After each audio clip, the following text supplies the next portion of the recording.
ስሜ ማርኮ ይባላል። የ2024 ሄቪዌት ካቴጎሪ አንደኛ ወጣውና የኤፍቢቢ ናሽናል ቲም አባል።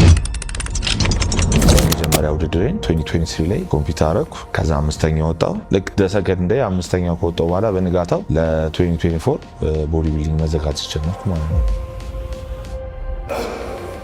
በጣም ብዙ ስፖርተኛ ቦዲ ዲስሞርፊያ ያጋጥመዋል። ፕሬፕ ሊያልቅ አካባቢ አንድ 3 ሳምንት ምናምን ነገር ሲቀረው ከበደኝ። ጀስት መተኛት ሁላ እንቅልፍ ሁላ ከበደኝና ትዝ ይለኛል ቤተክርስቲያን ሄጄ ጸሎት ያደረኩበት ሁላ ጊዜ ነበርና በቃ ቦዲ ቢልዲንግ ሞር ኦቨር ዲሲፕሊን ቢልድ ያደርጋል። እዚህ አሁን ላለሁበት ደረጃ ሲል የመጀመሪያ ኤክሳይትመንት ነው እዚህ ድረስ ፑሽ ያደረገኝ። ስፖርት ለመጀመርም ሆምወርክም ከሆነ ኤክሳይትድ ሆኜ ስሰራ ስለነበር ለምን ያ ኤክሳይትመንት አሁንም የለም ብዬ ራሴን በደንብ ፑሽ ማድረግበት የዛሬ 6 ወር አካባቢ ምናምን ነገር ሃምስትሪንግ ቴር እና ትንሽ ትከሻ ዲስሎኬትድ ነበርና ወደ 3 ወር 4 ወር ጊዜ አካባቢ ወደ 25 ኪሎ አካባቢ ሉዝ ያደረኩትና መጎዳቴ ባይደው በጣም ያስተማረኝ ነገር ምንድነው ምን ያህል ባውንደሪን አልፌ ለምፈልገው ነገርና ዴዲኬትድ ለሆንኩት ነገር ማሳካት እንደምችል ስለራሴ ያስተማረኝ።